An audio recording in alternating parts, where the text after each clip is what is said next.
সময়টা ছিল কলেজ লাইফের শেষ সময়। তখন আমার মাথায় এই কথাটা ভালো মতো চেপে বসেছিল যে করেই হোক না কেন আমাকে একটা সরকারি চাকরি করতেই হবে।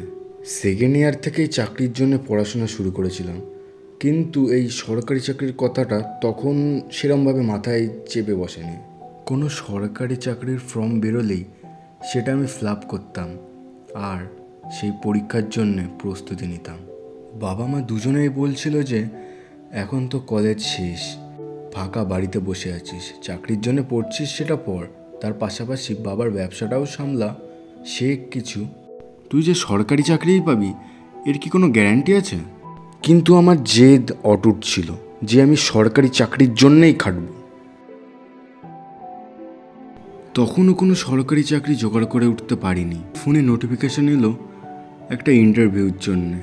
হ্যাঁ, এটা একটা প্রাইভেট কোম্পানির ইন্টারভিউ ছিল, যার মাইনে হয়তো 7 থেকে 8 হাজার ছিল।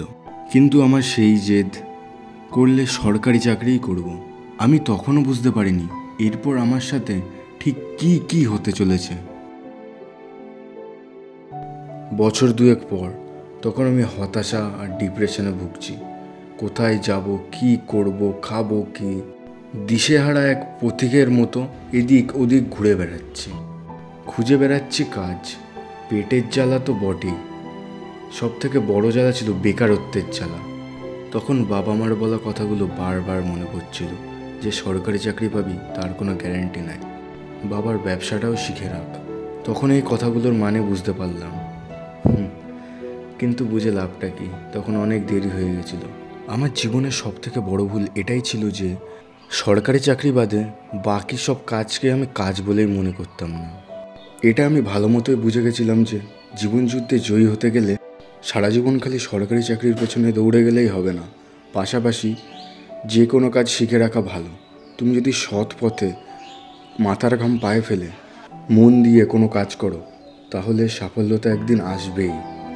তা সে যেই কাজই হোক না কেন, কোনো কাজ কোনো দিনও ছোট হতে পারে না।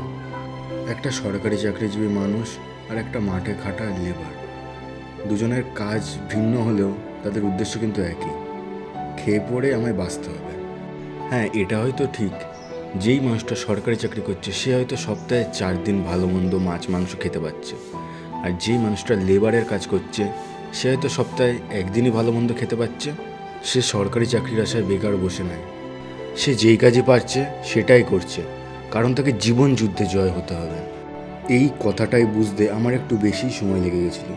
অবশেষে আমিও জীবনের প্রথম ইনকামের স্বাদ পেলাম। এটা আমাদের ভালো মতো বুঝতে হবে যে সবসময় পরিস্থিতি এক থাকবে তার কোনো গ্যারান্টি নাই।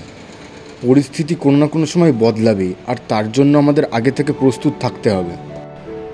অনেকের ধারণা এখনও এটাই যে সরকারি চাকরিটাই হলো কাজ, এছাড়া পৃথিবীতে অন্য কোনো কাজ নাই। আরে এই পৃথিবীতে কাজের কোনো অভাব নাই, যদি তুমি না সেই কাজটাকে কাজ হিসেবে ধরো। অনেকে আছে কোনো ছোট কাজকে গুরুত্বই দেয় না, তাকে কাজ হিসেবে ধরে না।